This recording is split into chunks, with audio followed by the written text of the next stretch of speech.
kita Habibana wa Nabiyana Muhammad Sallallahu Alaihi Wasallam, kepada keluarganya, sahabatnya, juga kepada kita sebagai umatnya, yang mudah-mudahan tak istiqomah dan mudah-mudahan mendapatkan syafaat dari baginda Rasulullah Sallallahu Alaihi Wasallam di akhir kelak. Kanda Yunda, Bapak Ibu yang saya muliakan, Alhamdulillah pada pagi ini kita hadir bersama-sama dalam menjaga silaturahmi ukhuwah Islamiyah dan juga sekaligus tolabul ilmi yang biasa rutin kita lakukan setiap Jumat pagi. Alhamdulillah telah hadir narasumber kita, Dr. Andes Cahyo Suprayogo, MSI. Beliau adalah dosen di IPDN Kemendagri, dosen kebijakan publik dan manajemen pelayanan publik. Juga beliau juga concern di literasi ya, Ketua Umum Pengurus Pusat Gerakan Pemasyarakatan Minat Baca atau GPMB periode 2019-2023. Alhamdulillah telah hadir semuanya. Apa kabar Pak Ustadz, Pak Cahyo?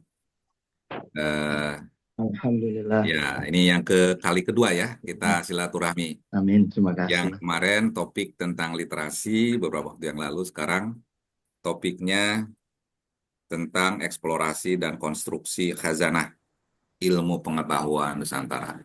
Saya kira ini menarik ya. Kita ingin mendalami lebih lanjut pemahaman kita tentang apa kayaknya khazanah ilmu pengetahuan Nusantara. Mari kita awali kegiatan pengajian ini dengan membaca basmalah. Bismillahirrahmanirrahim. Untuk selanjutnya kepada Pak Ustadz, Bapak Dr. Andes Cahyo Suprayogo MSI, dipersilahkan. Seperti biasa ya, Tad. Nanti 15 menit sebelum jam 7 ada diskusi. Silakan. Ya, sampai lupa ini karena tadi baru buka, lupa kalau materinya belum dibuka. Oh, Sebentar, materinya tidak bisa. apa-apa. Oh ya, oke. Ya, dari Kang Maulana atau saya aja nih? Dari Bisa dari abang langsung. Udah Oke, saya co-host. siap. Terima ya. kasih. Saya ingin sewu nih. Bentar.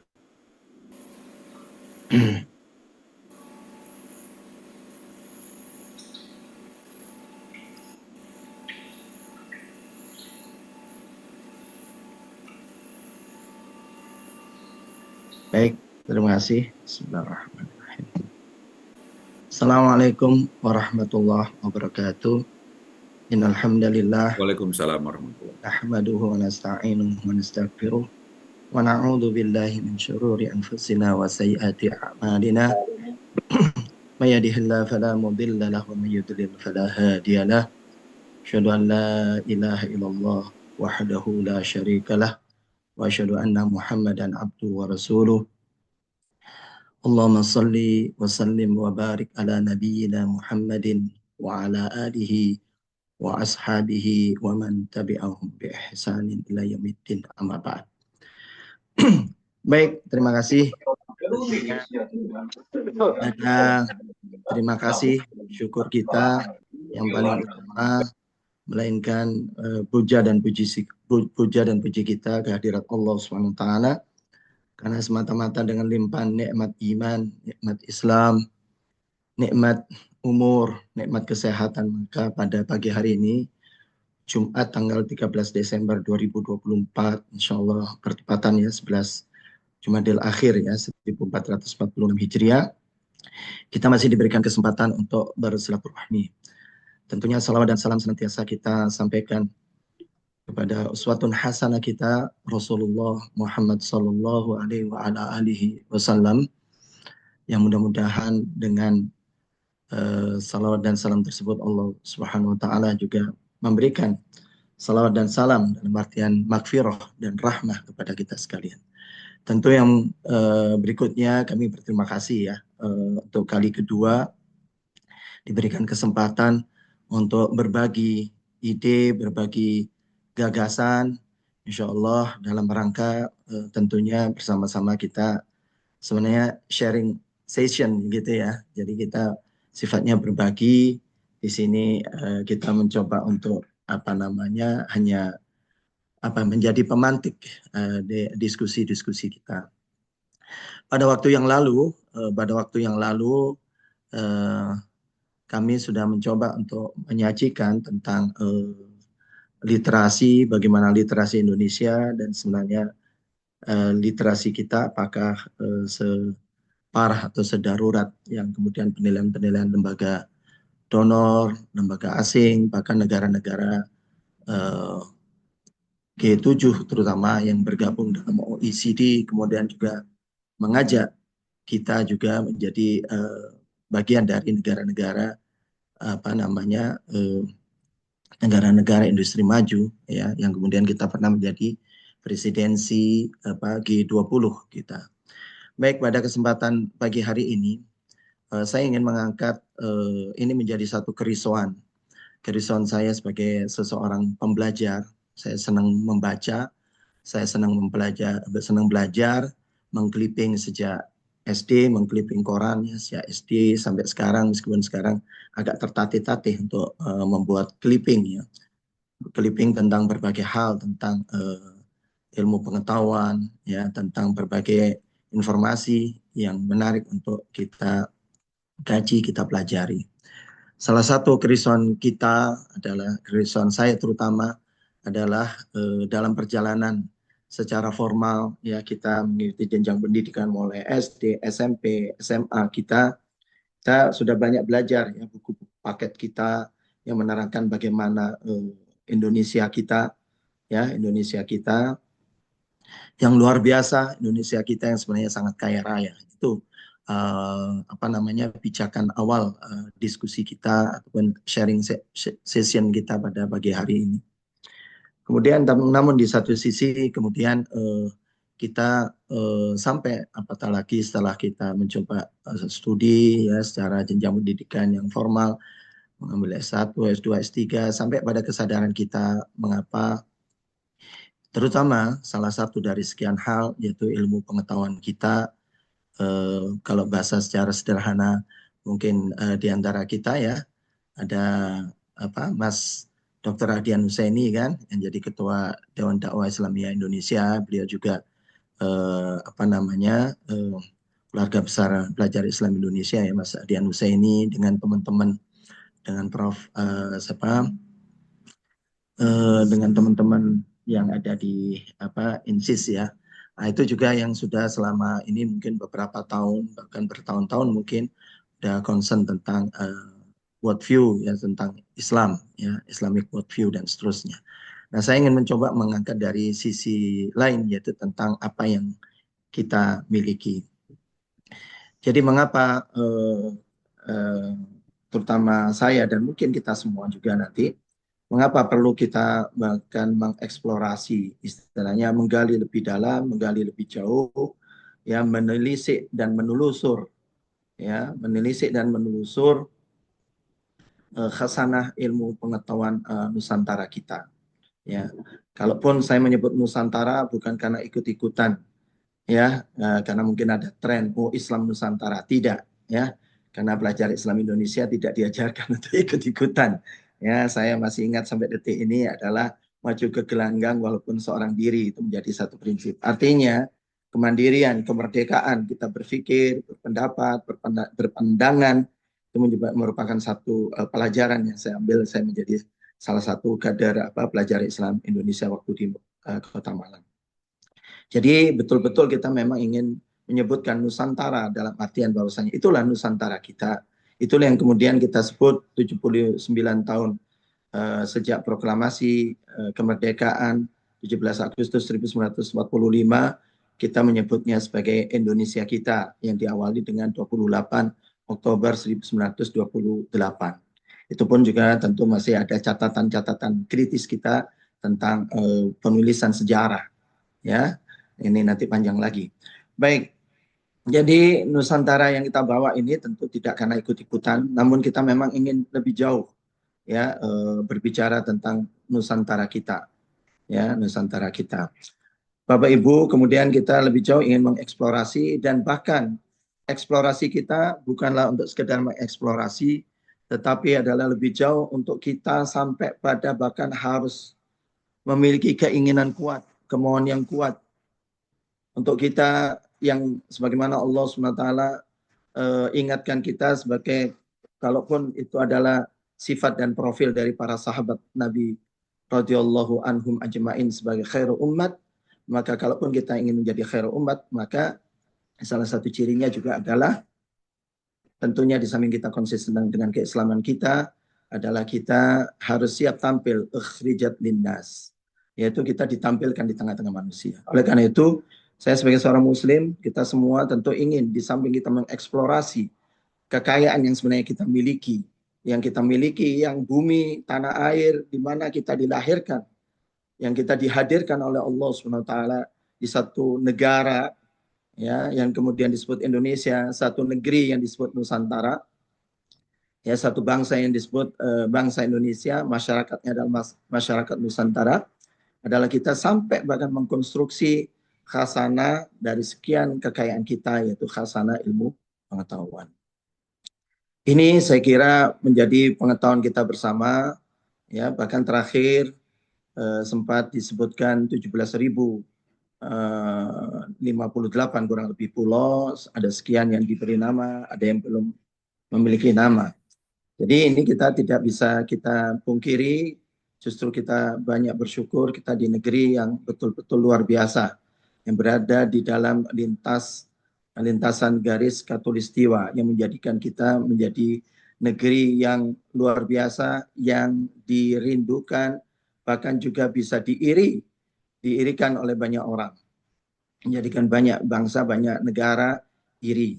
Ya, bagaimana kemarin saya mengikuti pengurus wilayah Muhammadiyah, ya, di DKI Jakarta mengadakan memori untuk mengingat Insinyur Haji Juanda, ya, berbicara bagaimana memperjuangkan tentang kita menjadi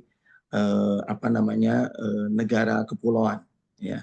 Ini jadi saya kira ini sudah menjadi pengetahuan kita, namun kita harus sampai pada titik kesadaran kita. Apa Bapak Ibu yang kita ini kan? Saya masih ingat sekali betapa di negeri kita menjadi lintasan khatulistiwa, sehingga kita adalah memiliki kekayaan flora dan fauna yang berbeda dari kebanyakan negara, kebanyakan bangsa, kebanyakan wilayah di belahan bumi Allah Subhanahu wa taala ini. Saya masih ingat SD, SMP ketika kita mendapatkan pelajaran biologi, kita mengenal garis Wallace. Itu pun baru setelah akhir-akhir ini kita bisa menemukan akhirnya bukunya dengan pengetahuan dengan kemajuan teknologi sekarang, kita bisa mengenali bukunya Alfred Russel Wallace, ya, bahkan kemudian sudah diterjemahkan oleh komunitas bambu, ya. Ini luar biasa bicara flora dan fauna. Yang ini insya Allah kalau saya nanti pergi ke Malang minggu depan insya Allah, dan juga kemana-mana akan saya sampaikan betapa dulu kita SD SMP hanya tahu namanya garis Wallace, tapi kita mungkin belum pernah tahu bahkan bukunya dan versi terjemahannya, ya, diterjemahkan oleh rekan-rekan kita di komunitas bambu. Kemudian terakhir pengenalan saya dengan bersama Yayasan Negeri Rempah yang dibina oleh Menteri Luar Negeri kita Pak Hasan Wirayuda, ya, dengan teman-teman di Yayasan Rempah, saya diperkenalkan akhirnya mengenal yang namanya Rumpius, ya, seseorang yang kemudian bertahan di Ambon, kemudian juga mengumpulkan flora dan fauna sebagaimana Wallace. Subhanallah, inilah negeri kita yang sangat kaya raya. Bicara flora fauna nanti akan mendatangkan atau menantang kita untuk mengembangkan satu ilmu pengetahuan tersendiri. Kemudian kita juga terkenal sebagai negara rempah yang saat ini Kementerian Pendidikan dan Kebudayaan diberi dukungan juga oleh Kementerian Menko Maritim dan Investasi untuk kita Yayasan Negeri Rempah, ya, rekan-rekan, saya juga berusaha memberikan support untuk mengajukan jalur rempah spesies root, ya, ini sebagai warisan dunia kepada UNESCO. Kita masih berjuang keras karena Cina sangat mendewa-dewakan untuk bagaimana menjadikan jalur sutra itu sebagai warisan dunia kepada UNESCO. Kita sangat terkenal, ya, karena kita berada dalam garis khatulistiwa, ternyata sampai berpengaruh pada berupa floranya, termasuk dalam hal ini rempah-rempah. Karena rempah-rempah kita sudah ada diperkirakan 4.500 tahun yang lalu. Nah, ini luar biasa. Makanya ketika kita mempelajari Sirah Nabawiyah, bagaimana Muhammad bin Abdullah Sallallahu Alaihi Wasallam itu bersama Khadijah, dia beristri Khadijah, kemudian berdagang sampai ke Syria, ya ke Syam dan seterusnya. Ada dugaan kuat bahkan ada hubungannya dengan jalur Timur Tengah dari negeri kita yang sementara nama yang kita paling kenal adalah Nusantara. Karena rempah-rempah yang ada di Timur Tengah tidak akan selengkap rempah-rempah yang ada di negeri kita. Jadi perdagangan rempah-rempah Nusantara ini sudah menjadi ikon bahkan fakta ekonomi, politik, perdagangan internasional. Ini ada buku kalau terjemahnya ini kisah negeri di bawah angin. Ya, ini buku yang diterbitkan Yayasan Negeri Rempah. Bapak Ibu saya kira saya perkenalkan karena ini mendapat penghargaan dari pemerintah Saudi Arabia sebagai buku terbaik yang berbicara tentang dunia flora fauna dan semacamnya itu. Bapak Ibu, kalau kita berbicara pengetahuan kita secara umum ada yang mengelompokkan, ada yang namanya explicit knowledge. Ya, kita tahu hari ini saya membuat PPT, kemudian di belakang saya ada buku-buku yang kemudian saya membaca untuk mendapatkan data. Kalau data itu bisa memberikan makna meaningful bagi saya menjadi satu informasi, dokumen, catatan-catatan kita, arsip-arsip pelajar Islam Indonesia, arsip keluarga besar pelajar Islam Indonesia waktu saya SMA juga, saya masih simpan sampai detik ini ketika saya menjadi ketua Forpadi Malang Raya, karena saat itu di bawah undang-undang keormasan, ya kita harus menerima waktu itu sebutannya Azas Tunggal Pancasila, kata begitu. Dokumen-dokumen itu tetap saya simpan sampai detik ini. Mudah-mudahan bisa kita serahkan kepada arsip nasional. Ya, ada di sebelah kita IPDN kan ada arsip nasional. Jadi mudah-mudahan data-data kita Bapak Ibu, data-data keluarga besar PII, banyak ormas yang sudah mendaftarkan ke arsip nasional. Ya. Nah ini adalah disebut explicit knowledge, pengetahuan yang kita sudah tahu, kita bisa baca, sudah langsung kita lihat, kita ya ada googling itu dan seterusnya, itu explicit knowledge. Tapi betapa banyak, itu hanya 5% Bapak Ibu. Sebenarnya pengetahuan kita masih sangat-sangat luas yang kita sebut sebagai, kita kenal sebagai tacit knowledge. Ya, pengalaman masyarakat kita, pengalaman kita, ide gagasan kita, nalar kita, kemampuan berpikir kita, pengetahuan keterampilan yang kita miliki, komitmen kita, ya itu semua menjadi pengetahuan yang tersembunyi yang kita seringkali tidak menyadarinya. Oleh karena itulah kita ingin mengajak kita untuk mengeksplorasi terutama tacit knowledge kita yang ada di masyarakat kita, yang ada di lingkungan kita, yang ada di negeri kita, yang ada di bangsa kita, yang ada di masyarakat kita, yang ada di pemerintahan kita, dan berbagai macam yang sesuatu yang mungkin tidak tampak, maka bagaimana kita untuk mencoba menggali itu. Di antaranya sekian hal, Bapak Ibu, kita memiliki suku kurang lebih 300-an etnik atau suku bangsa. Bahkan ada lebih dari 300 ya, 1340. Ya, ini sensus BPS tahun 2010. Jadi kita bisa lihat. Kemudian kita memiliki lebih dari 700 bahasa. Yang suku dan bahasa itu kalau kita pelajari ayat-ayat Allah SWT merupakan ini adalah tanda-tanda al-ayat al-kauniyah. Menjadi ayat-ayat tanda kebesaran Allah Subhanahu wa taala. Dan kita memilikinya di negeri kita yang tercinta, Indonesia kita. Bahasa Indonesia kita sebagai bahasa resmi, tapi bahasa daerah tetap kita lestarikan. Makanya ini saya ambil jargonnya Badan Bahasa, Kementerian Pendidikan dan Kebudayaan, utamakan bahasa Indonesia sebagai ciri karakter identitas kita dan lestarikan bahasa daerah. Karena bahasa daerah yang memperkaya bahasa nasional kita. Tentu kita harus mengikuti dunia global, kita hadapi bahasa penjajah. Sebenarnya bahasa Inggris ini perlu kita pertanyakan, kenapa kita akhirnya harus berbahasa Inggris, bahasa internasional kita, kuasai bahasa asing. Ini kalau diambil tadi baru suku dan bahasa.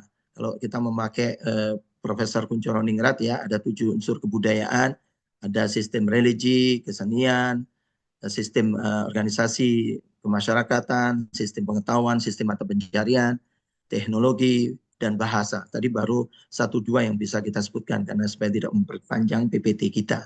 Artinya banyak unsur, banyak aspek, banyak dimensi yang kita bisa pelajari dari apa yang orang menyebutnya sebagai kebudayaan. Ya Bapak Ibu, kita nanti akan baru membahas salah satunya adalah ilmu pengetahuan. Baru salah satu dari 7 unsur kebudayaan. Nah, Bapak Ibu, mengapa kita perlu mengeksplorasi bahkan mengkonstruksi? Bapak Ibu, kalau kita lihat foto yang paling kiri ya, kalau Bapak Ibu mungkin foto paling kanan ya, kalau di hadapan saya paling kiri adalah bagaimana para penjajah itu datang melakukan apa yang disebut imperialisme. Imperialisme adalah penguasaan ya satu pihak kepada pihak yang lain. Kemudian bentuknya juga adalah dalam bentuk kolonialisasi, perluasan wilayah, menguasai wilayah seperti Inggris karena memang wilayahnya sangat-sangat kilometernya sangat kecil apalagi dibandingkan dengan negeri kita Indonesia atau Nusantara kita yang tercinta. Maka mereka merasa perlu untuk melakukan imperialisme. Dan juga beberapa negeri di Eropa melakukan imperialisme termasuk dalam hal ini kolonialisasi adalah untuk memperluas wilayah mereka. Mereka mencari wilayah jajahan. Mengapa kita perlu mengeksplorasi dan kemudian bahkan mengkonstruksi diantaranya salah satunya adalah ilmu pengetahuan Nusantara, karena nanti kita akan melihat justru para penjajah kita pernah menjadikan ilmu pengetahuan Nusantara menjadikan mereka bisa menjajah negeri kita. Ya, Sir Raffles ya, Thomas ya, Stanford Raffles itu beliau sebagai gubernur jenderal sekaligus sebenarnya beliau adalah seorang ilmuwan, makanya bisa menulis tentang History of Java, menulis tentang sejarah Jawa. Saya membaca aja paling depan itu sudah belum cukup waktu kita karena masih banyak ya setebal ya, seperti ini. Kemudian juga semua para yang ditugaskan oleh orang-orang bangsa Eropa mulai dari Portugis, Spanyol, negara-negara yang wilayahnya sangat sempit, mereka melakukan imperialisme. Kemudian bagaimana Inggris ingin mencari tahu kenapa kemudian Portugis terutama dan Spanyol bisa membawa rempah-rempah dari apa yang sementara disebut Nusantara, itu mereka mencari tahu hingga sampai mengutus orang-orang untuk bergabung di kapal-kapal mereka ya Portugis dan Spanyol untuk mencari tahu sehingga akhirnya mendapat informasi, akhirnya Inggris bahkan kemudian yang namanya Belanda datang ke negeri kita. Karena apa? Karena mereka melakukan imperialisme dan kolonialisasi, sehingga ternyata pengetahuan itu kemudian sekarang kalau kita bertanya ilmu pengetahuan kita mau mencari data-data, bahkan mencari arsip-arsip kita tentunya tidak bisa menghindari kita harus pergi ke Leiden, ke negeri Belanda, kalau ingin memperoleh yang lengkap. Bahkan kemudian khazanah ilmu pengetahuan kita yang tertulis di daun lontar maupun kertas. Bahkan sebagian pernah pada tahun berapa Pak Habibie membawa Lagaligo, kemudian Pak Sultan Hamengkubuwono ke-10 mendapatkan kesempatan yang berharga untuk membawa sekian naskah ya kuno dari kerajaan Ngayogyakarta Hadiningrat. Jadi bayangkan semua ilmu pengetahuan itu ada di mereka karena mereka pernah melakukan imperialisme dan kolonialisasi. Kemudian yang kedua, alasan yang kedua adalah karena kita terjadi yang namanya dominasi kekuatan-kekuatan di luar bangsa dan negeri kita tercinta ini menguasai kita, bahkan mengatur kita sebagaimana gambar di sini ibaratnya kita ini boneka yang sedemikian rupa diatur oleh negara, oleh bangsa lain. Kemudian yang alasan berikutnya, kenapa kita perlu mengeksplorasi bahkan harus mengangkat khazanah ilmu pengetahuan agar kita sebenarnya adalah bangsa yang sejajar. Bahkan kita ini insya Allah dengan keislaman kita apatah lagi menjadikan Indonesia Nusantara ini adalah menjadi insya Allah menjadi khairul ummah. Adalah kita mengalami stigmatisasi Bapak Ibu. Kita selalu dipojokkan, rendah literasinya, tanpa kemudian dipertegas literasi which one, yang mana literasi yang dimaksudkan oleh negara-negara lembaga asesmen internasional tersebut.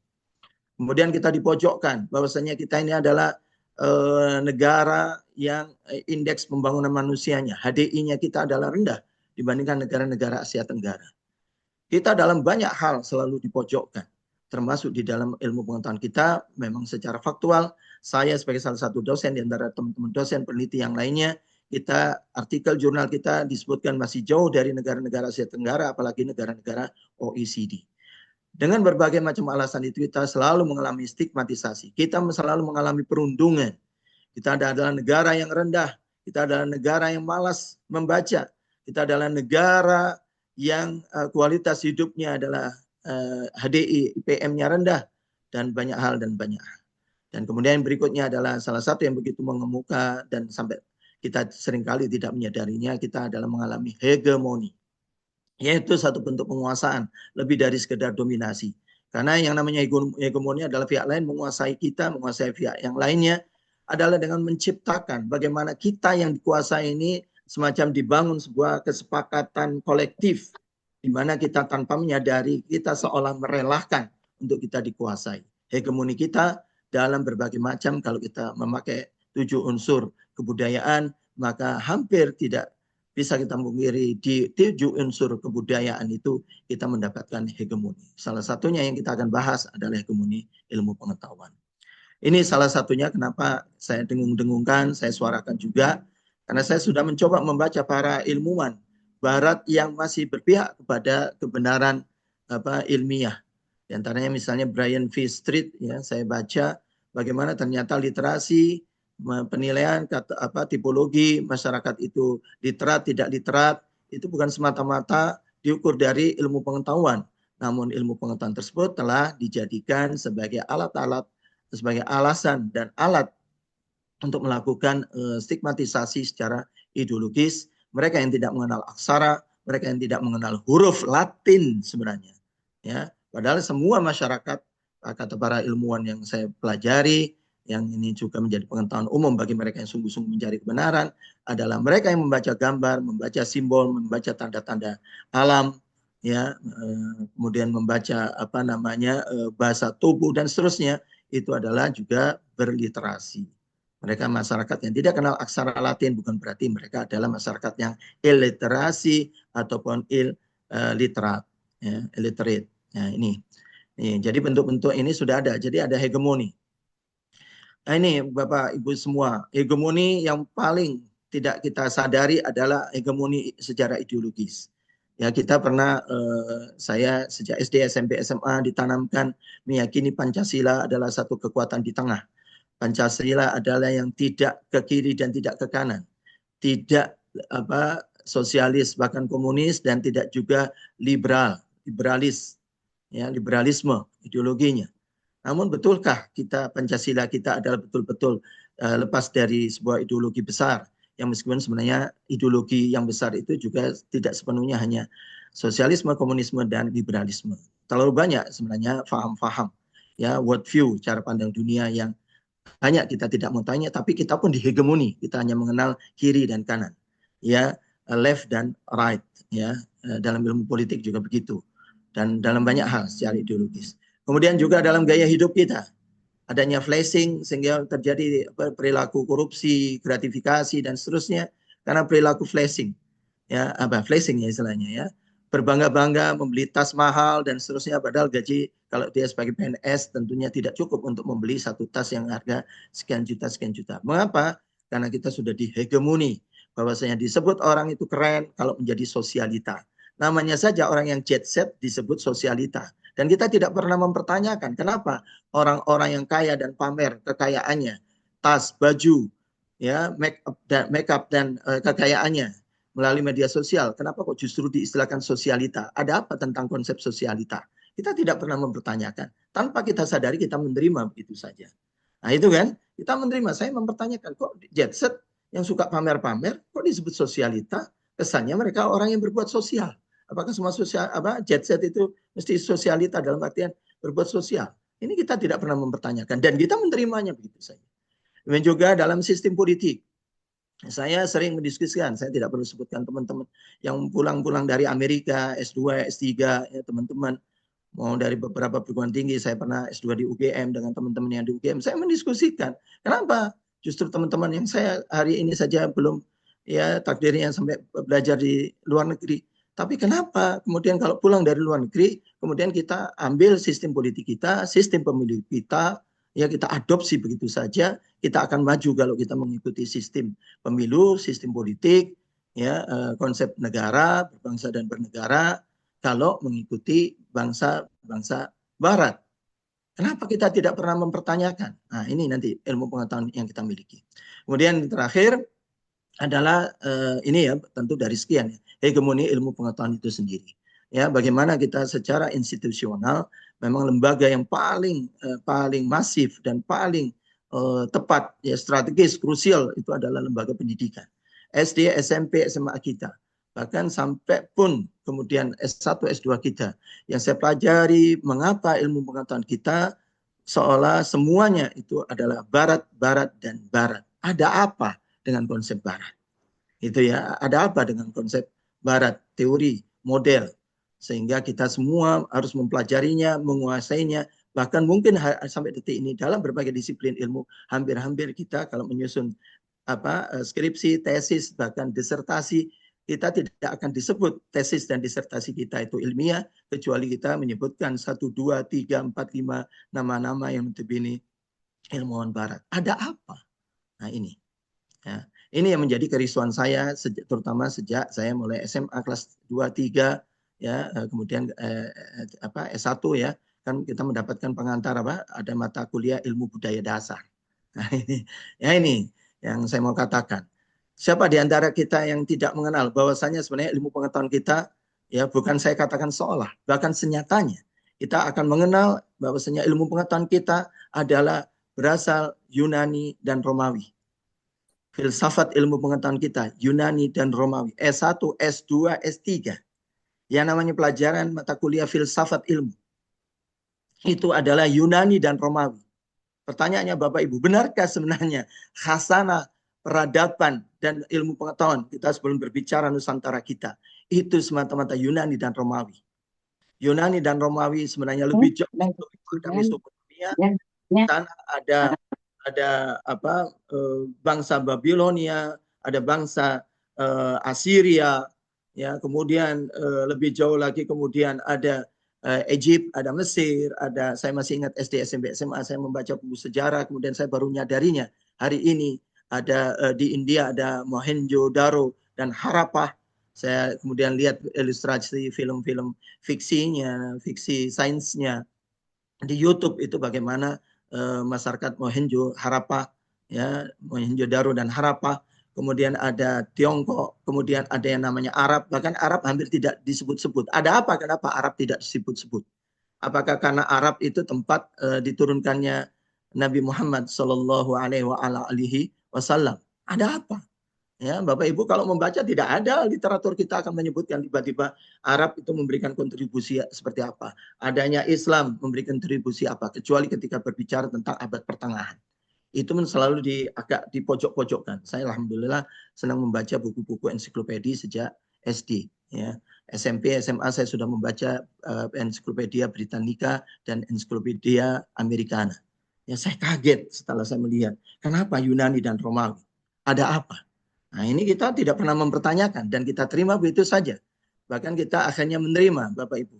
Termasuk sumber ilmu di budaya dasar.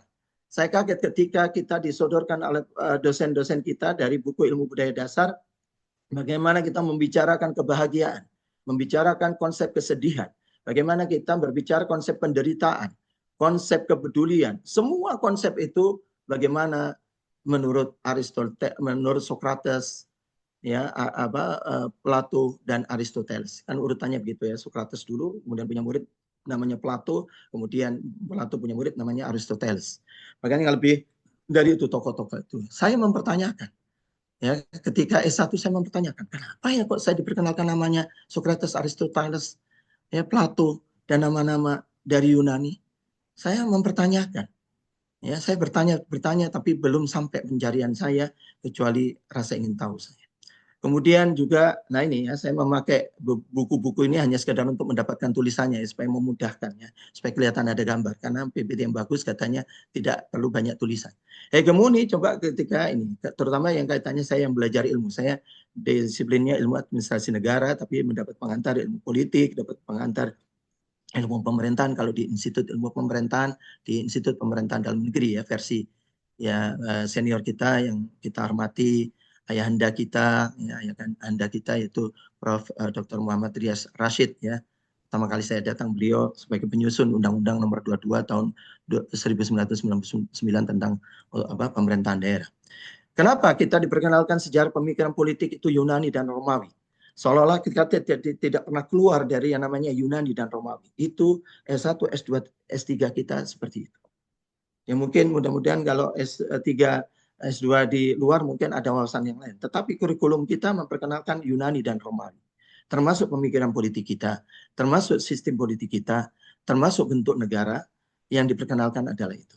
Di sini kemudian dilanjutkan Santo Augustinus, kemudian Machiavelli, kemudian Montesquieu.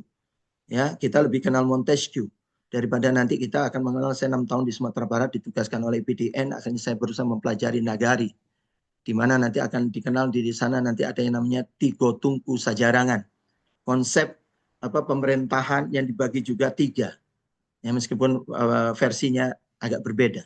Tetapi kenapa kita kenalnya hanya Montesquieu?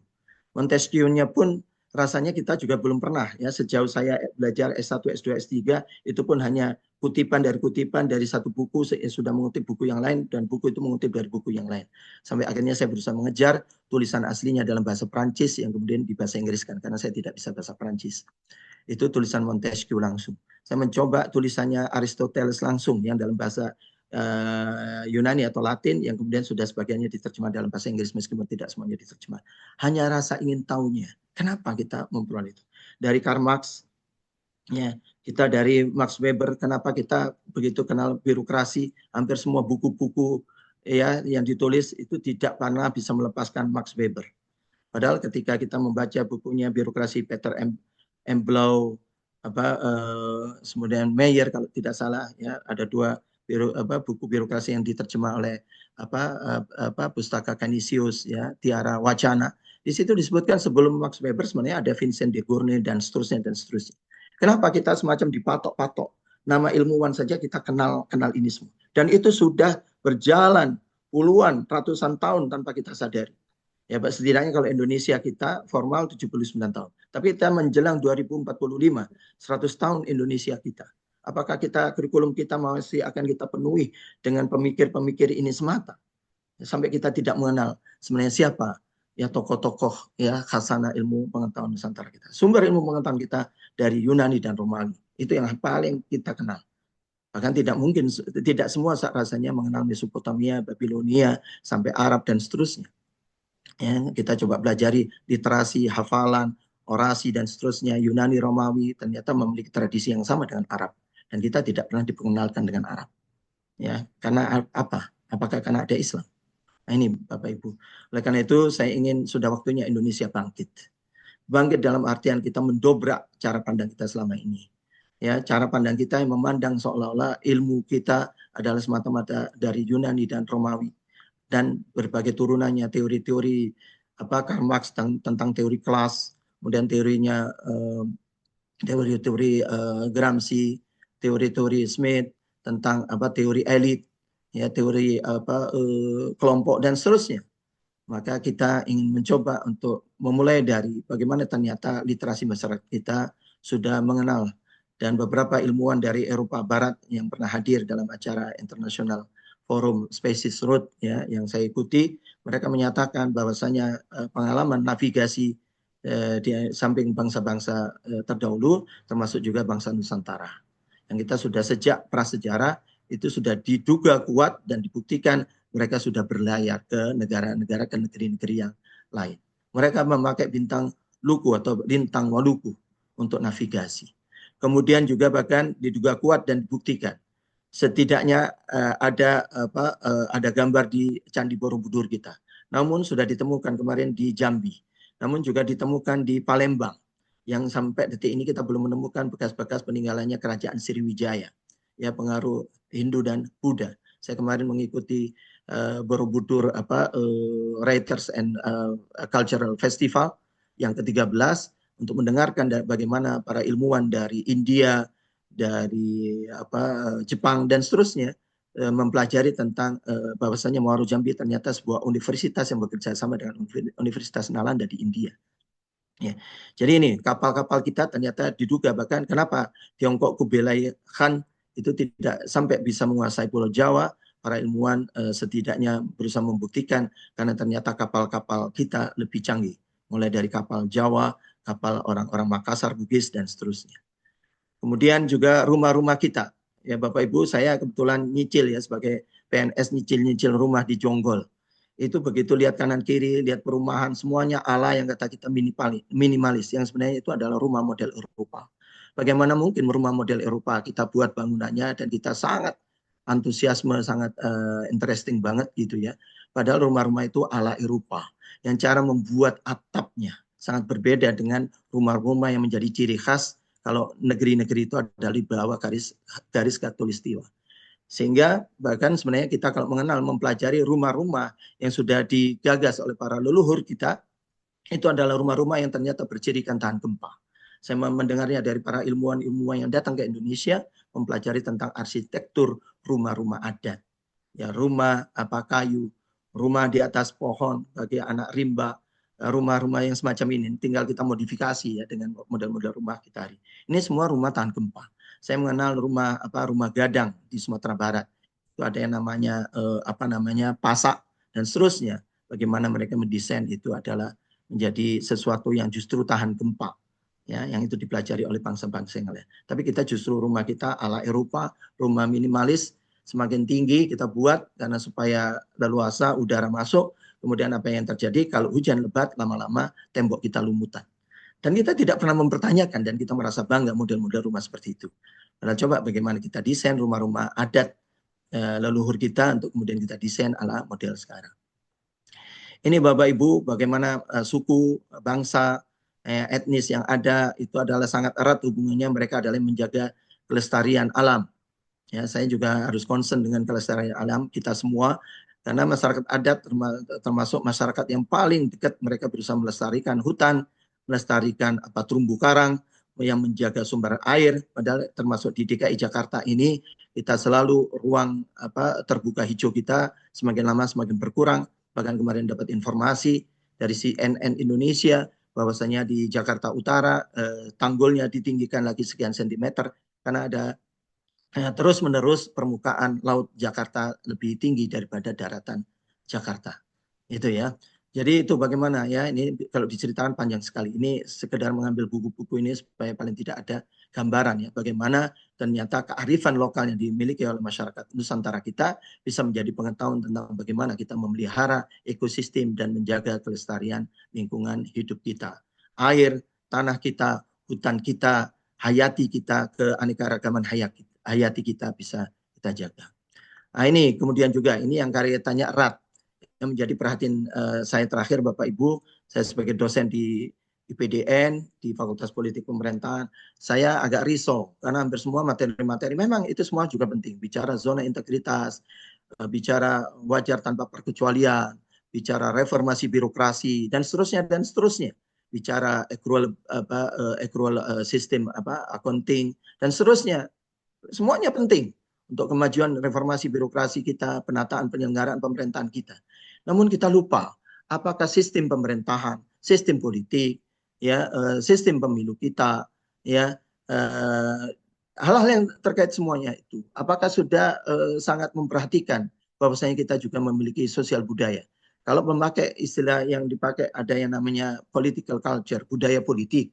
Mengapa kita tidak menyadari bahwasanya kalau kita bicara ilmu politik pun, di samping kita bicara pendekatan kelembagaan, pendekatan institusional, misalnya ya, maka sebenarnya ada juga pendekatan yang berbasis pada kultur, budaya. Sehingga katakanlah sistem politik mungkin bisa sama bentuknya. Bentuk negara mungkin bisa sama.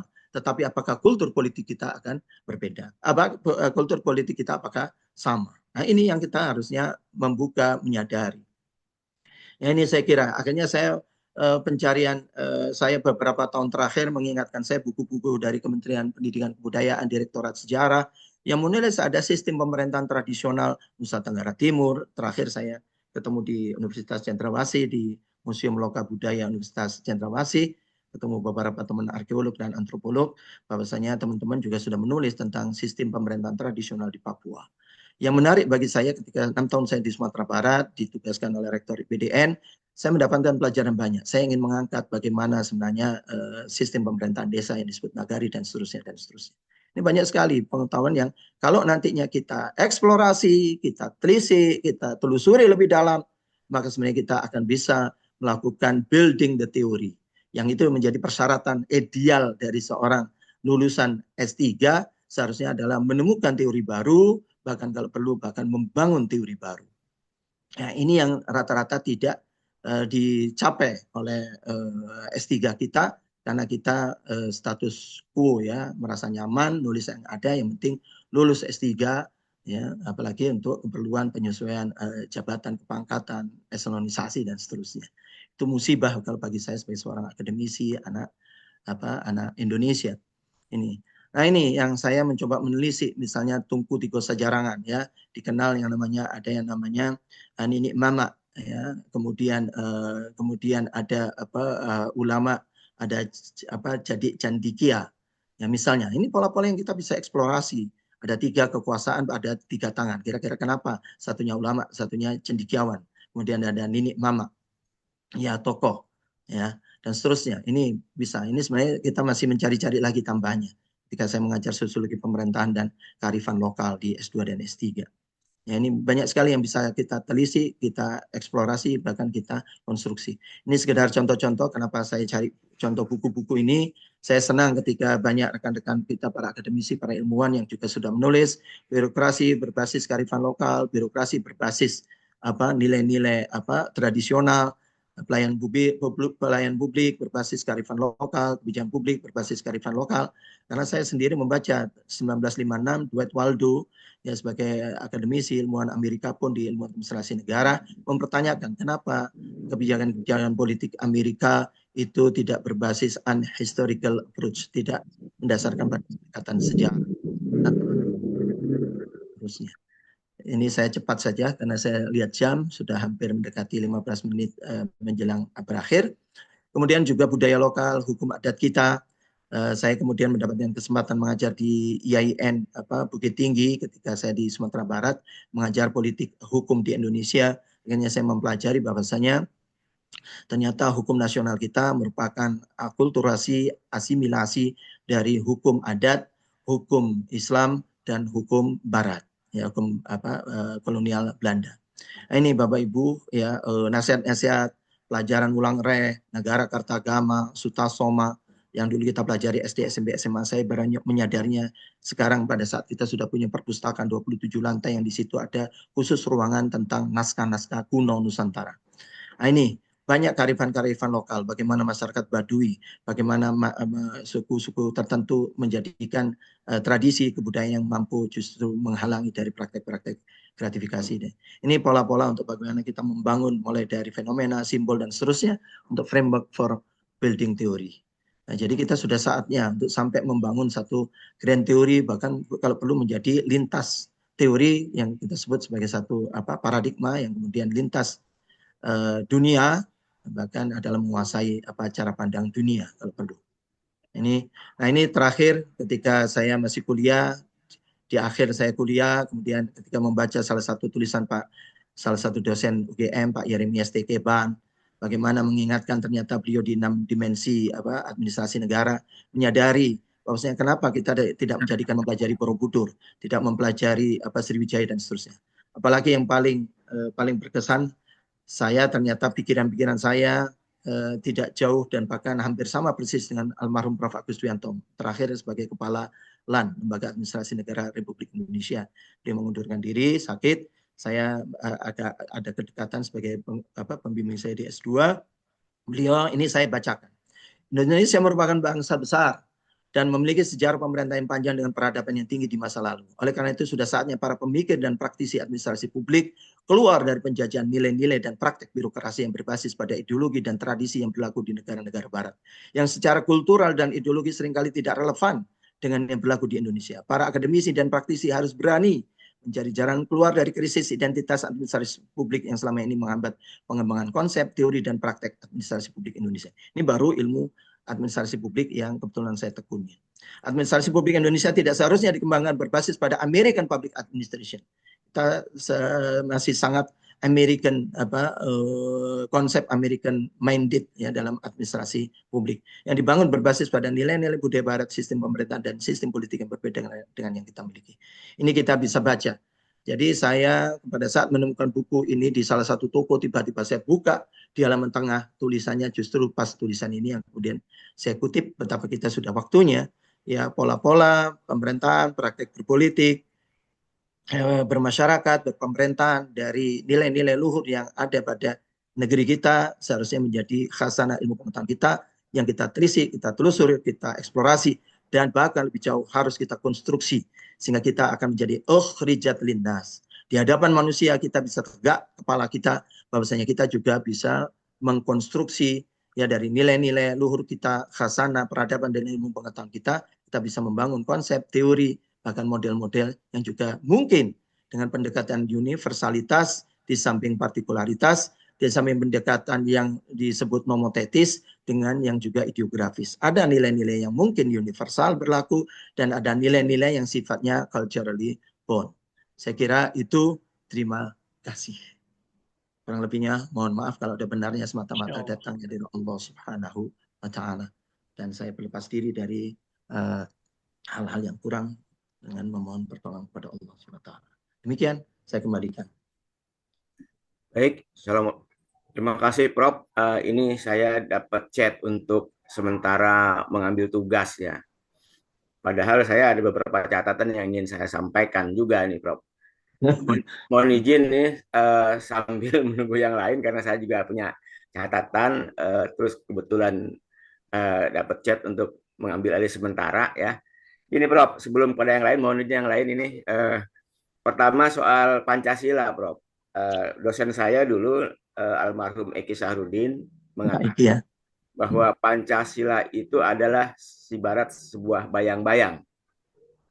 Ya, bayang-bayang itu sangat tergantung objeknya. Nah, tadi yang disampaikan sepintas oleh Prof, saya menarik, makanya teringat dengan pernyataan bahwa Pancasila itu sebagai bayang-bayang. Bayang-bayang itu tergantung objek. Nah, objeknya tergantung ya kalau mayoritasnya Muslim ya tentu warna bayang-bayang itu Muslim. Kalau bayang-bayangnya itu yang lain ya yang lain juga ya. Saya memang ini waktu ini generasi 80-an jadi kentalnya asas tunggal dulu ya. Jadi melekat gitu. Yang kedua soal kearifan lokal nih, Prof. Di kita ini kan banyak suku-suku terasing yang masih sangat primitif seperti Tugotil yang di Halmahera ya. Itu kan masih hidupnya nomaden dan juga masih incest terjadi di sana ya. Nah, itu kan sangat memprihatinkan ya. Bahwa apakah ini harus dilestarikan ya? Tentu kita tidak menginginkan dilestarikan karena keterbelakangan itu harus dibangun ya. Sementara orang barat bahwa ini harus dilestarikan. Nah, ini kan sangat memprihatinkan. Islam ini kan satu agama yang mendorong kemajuan peradaban ya, bukan melestarikan yang hal-hal yang primitif, apalagi bisa dikategorikan sebagai hidup jahiliyah. Saya kira dua itu mungkin yang sebenarnya ada satu lagi nanti kepanjangan ya. Baik, selanjutnya ini Pak Sodikin dan Pak Maktub ini dubes kita. Silakan Pak Sodikin. Saya daftar Amir Faisal. Ya, satu-satu Pak. Pak Sodikin dulu. Terima kasih. Assalamualaikum warahmatullahi wabarakatuh. Waalaikumsalam warahmatullahi wabarakatuh. Terima kasih Prof. Dr. Haji Cahyo Suprayogo, MSI, yang sudah banyak memberikan pencerahan di pagi hari ini. Sungguh sangat luas dan tergelitik dari apa yang telah tadi dipaparkan, sehingga saya menambah kerisauan diri kita sendiri, jujur aja, sama mungkin perasaannya, insan-insan yang ingin menegakkan keadilan, kebenaran, dan eksistensi negara Republik Indonesia ini terasa risau dari berbagai hal yang kita telisik. Nah, berangkat dari kerisauan diri ini terhadap nasib negara kesatuan Republik Indonesia masa yang akan datang, berkenaan dengan hegemoni tadi. Hegemoni tadi, kalau bisa saya tangkap, bahwa hegemoni itu adalah sebuah dominasi atau pengaruh kepemimpinan suatu kelompok yang mendominasi kelompok lain.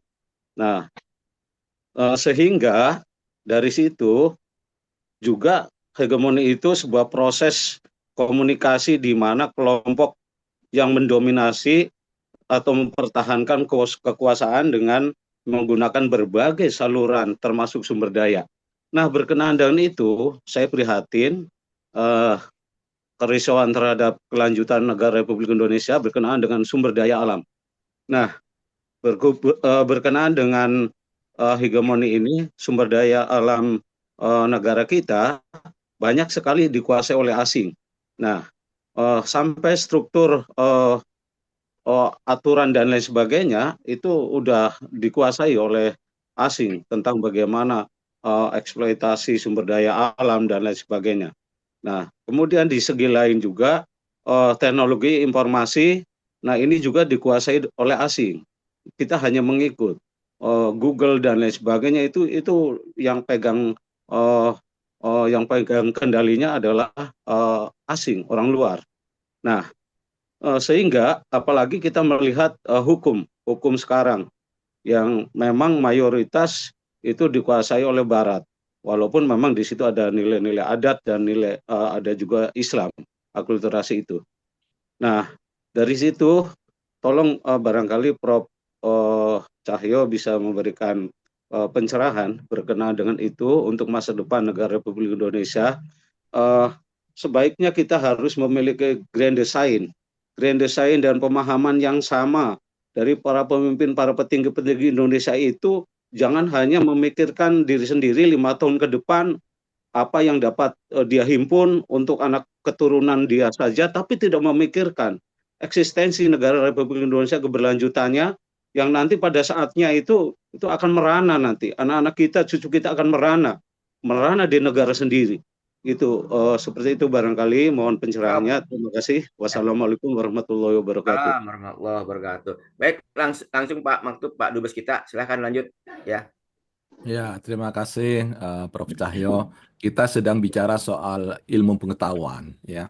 Jadi hasanah itu kekayaan, ya, kekayaan. Nah, kita perlu, dan saya tertarik dengan pandangan Prof. Cahyo soal eksplisit dan tacit, ya, dan juga itu, gitu. Jangan-jangan tanpa disadari kita juga masih terjebak dan terbelenggu oleh paradigma itu, sehingga kita tanpa disadari ikut-ikutan, gitu. Nah, sebetulnya apa sih ilmu itu? Di mana sumber ilmu itu gitu loh? Apakah kita harus pergi ke Leiden, kita harus pergi ke mana begitu ya? Jadi kan, nah kalau kita kembali kepada Al-Qur'an, kullu ilmin min indillah, ya, semua ilmu itu dari Allah, itu yang pertama.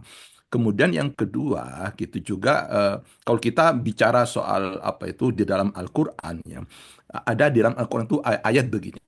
Wattaqullah wa yu'allimukumullah. Kalau kamu bertakwa, artinya memiliki spiritualitas yang tinggi. Kamu tuh dengan sendirinya itu nanti akan punya ilmu begitu. Nah, kita buktikan ya bagaimana paradigma Islam itu memiliki kemandirian, ya otonomi untuk selalu. Jadi yang penting itu menurut saya tentang metodologi. Jadi apa metodologinya? Apa sih yang namanya ilmu itu dan bagaimana cara mendapatkan ilmu dan apa manfaat ilmu itu? Nah, justru itu yang kita walaupun dengan terminologi yang macam-macam. Kalau dalam istilah filsafat ilmu ada namanya ontologi, ada namanya metodologi, ada namanya aksiologi itu loh. Itu boleh-boleh saja. Saya melihat banyak ya, kurikulum yang kita ini yang tidak efisien dan tidak efektif begitu loh. Karena kita tanpa disadari ikut-ikutan yang walaupun sudah digaungkan tentang kampus merdeka, ya merdeka belajar, tapi apakah betul itu namanya merdeka? Bagaimana mendapatkan a true freedom, true independence, true autonomy? Nah, saya pernah 5 tahun jadi penasihat Mendiktek Dikti, ya.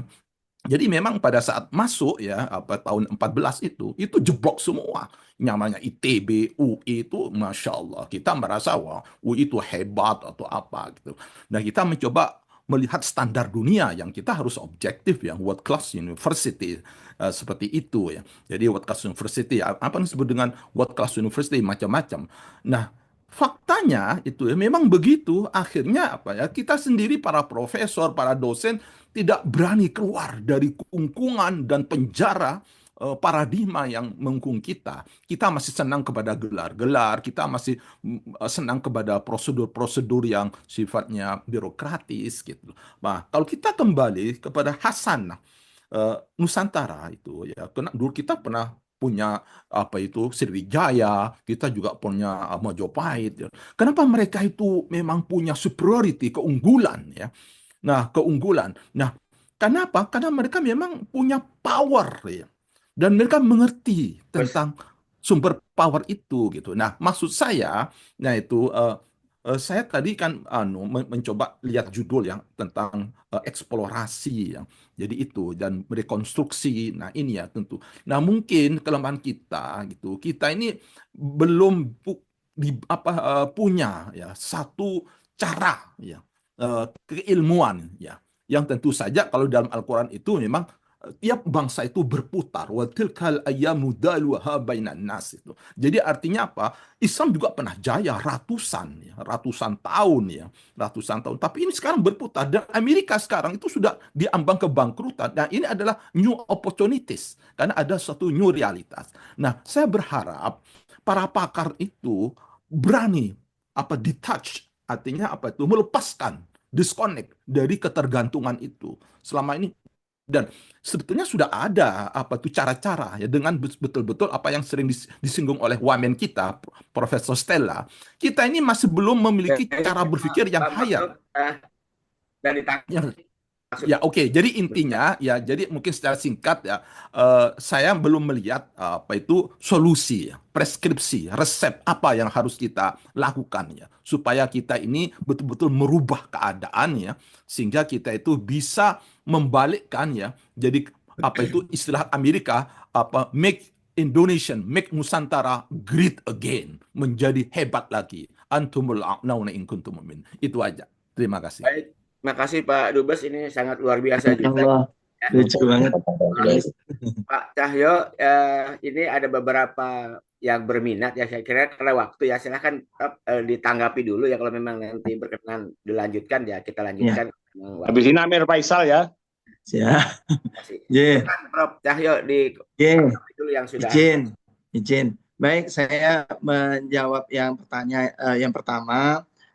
Tadi betul saya sepakat dan memang tentu kearifan lokal yang kita maksudkan kan kita tadi ya, kalau bahasa kita, kalau forum kita ini memang kita lingkungan kita sebagai yang muslim ya, apalagi kita aktivis, kita berjuang Islam insyaallah ya, mudah-mudahan dunia akhirat, kita sependapat tentu kearifan lokal yang kita pilih ya.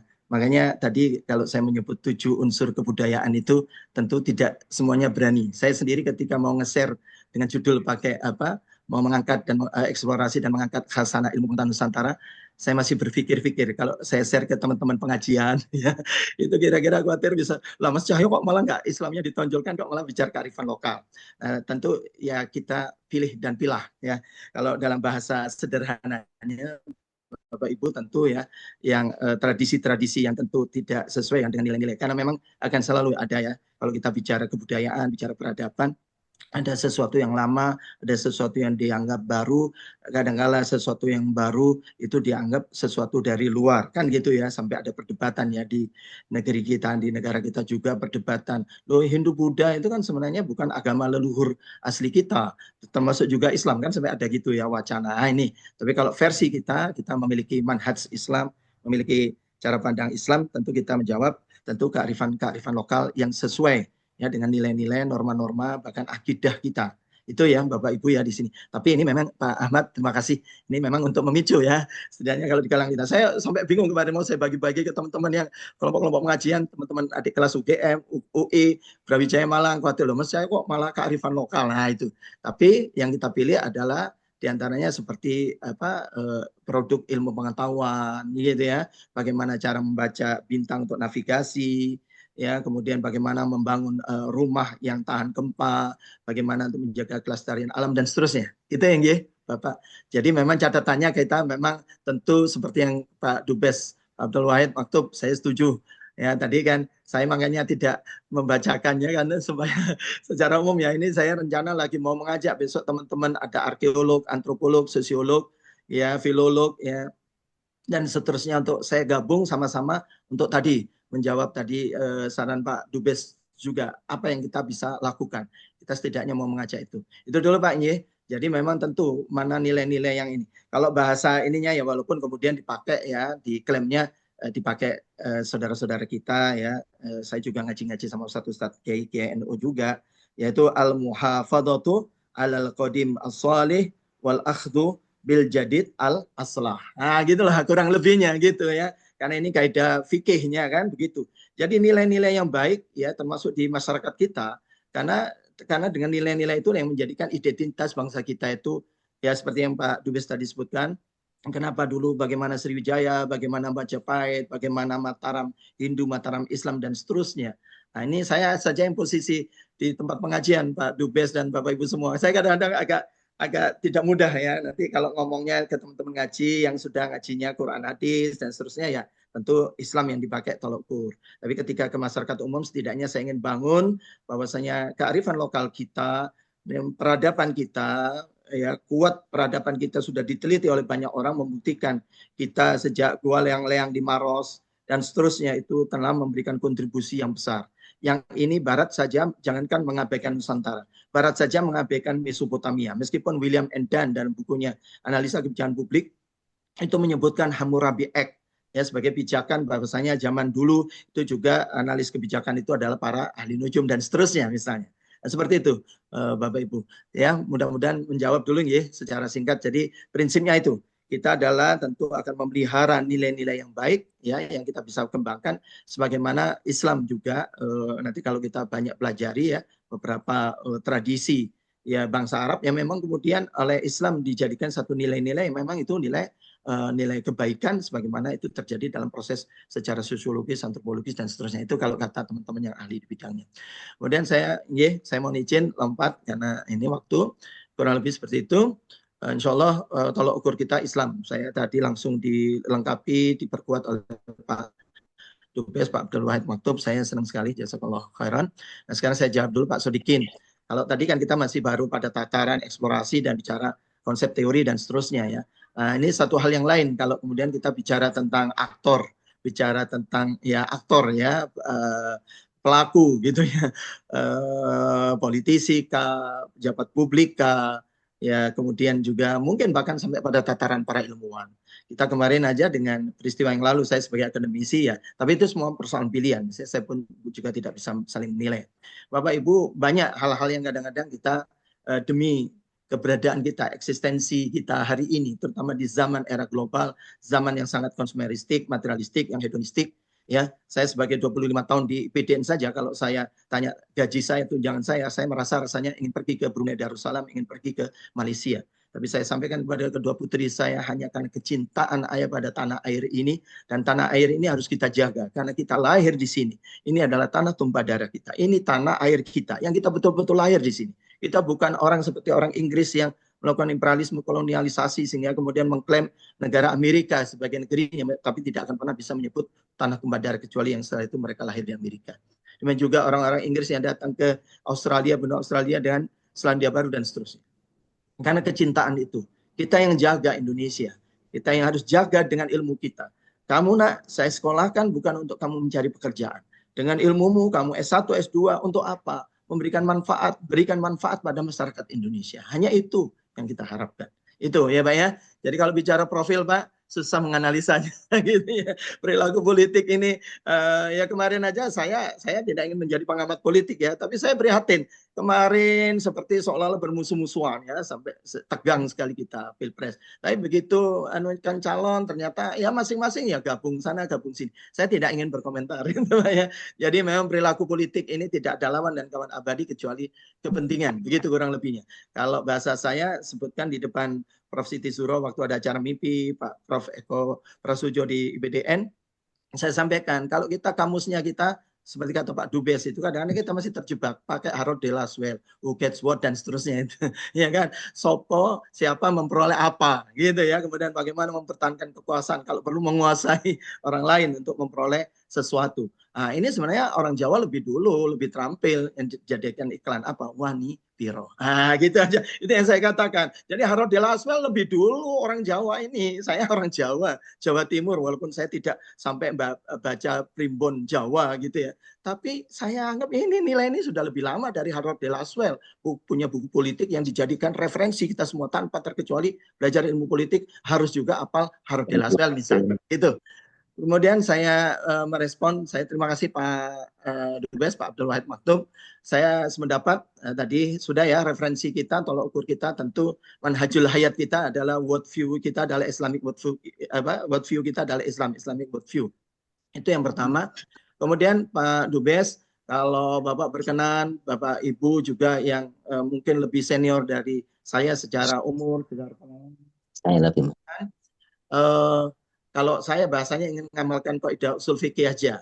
Mala yutroku kullu la mala yutroku kullu la yutroku kullu. Segala sesuatu yang kalau mungkin tidak mungkin kita merubah semuanya, tapi setidaknya kita tidak meninggalkan sama sekali. Artinya kita melakukan apa yang bisa lakukan.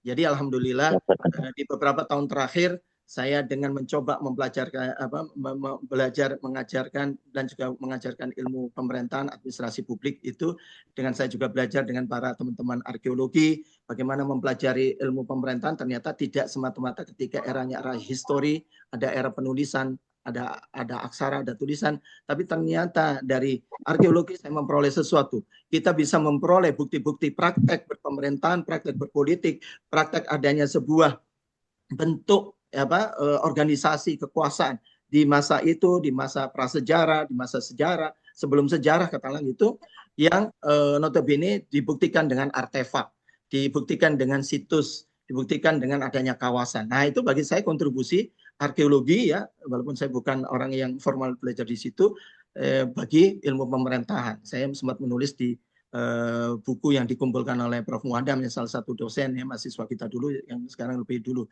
guru besar misalnya, tentang kepemimperajaan ilmu pemerintahan dalam perspektif kepemimperajaan.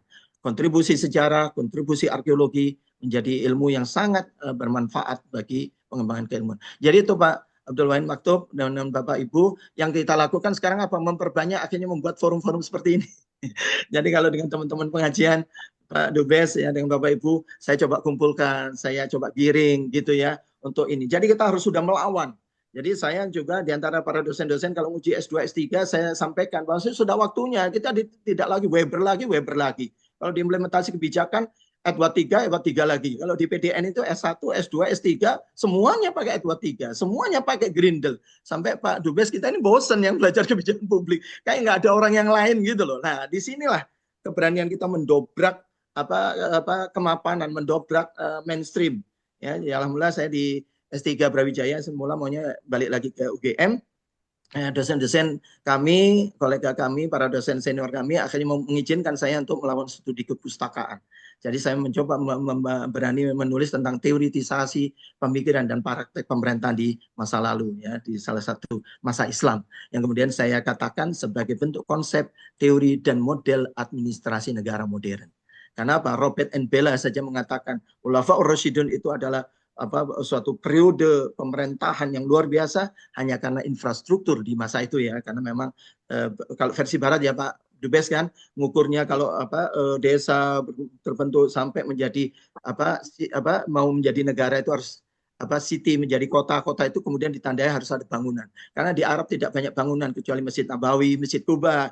Sepertinya itu infrastrukturnya dirasa kurang cukup sehingga tidak mampu menopang kemodernan sistem pemerintahan di masa itu misalnya. Nah, Robert N. Bella bisa mengatakan gitu. Kalau banyak para ilmuwan bisa mengakui seperti itu, kenapa di antara kita masih ada? Saya walaupun mungkin tidak pro pada kelompok-kelompok yang harus selalu membela khilafah, tapi kalau ada orang Islam mencela khilafah, ini satu persoalan. Secara historis, secara faktual, secara de facto de jure-nya ini aneh gitu loh ya. Jadi justru konsep-konsep Islam ini apa? Kalau saya ditanya, apakah ada model khilafah dalam bingkai NKRI? Kenapa tidak gitu? Tapi bukan berarti itu semua itu pilihan-pilihan model manajemen pemerintahan dan seterusnya. Gitu Bapak Ibu ya. Jadi saya kira itu Pak Dubes, saya terima kasih Pak Dubes. Nanti mudah-mudahan dapat dukungan juga dari Bapak Ibu yang notabene pernah juga di kementerian, saya menristek dikti dan seterusnya. Kalau berkenan kita yuk bagaimana kita membuat forum-forum kecil ya, kemudian kita adakan setidaknya membangun opini ya, kajian. Jadi saya biasanya setiap 1 tahun sekali mengadakan sarasehan untuk mengumpulkan teman-teman, dibantu Pak Dr. Habib Khirzin ya dari Triple IT, Pak Dubes, Pak Dr. Ustadz Habib Khirzin dari Triple IT, kemudian dibawakan teman-teman dari Malaysia, dari teman Singapura, yang tadi bekerja sama dengan teman-teman INSIS, dan seterusnya. Nah, itu kita ingin bangun itu, kalau kita bicara dalam manhaj keislaman kita, gitu ya. Kalau dalam yang bicara orang umum, kita ajak tentu nilai-nilai kearifan lokal yang betul-betul ya tentunya kita punya nilai-nilai untuk memilih dan memilah.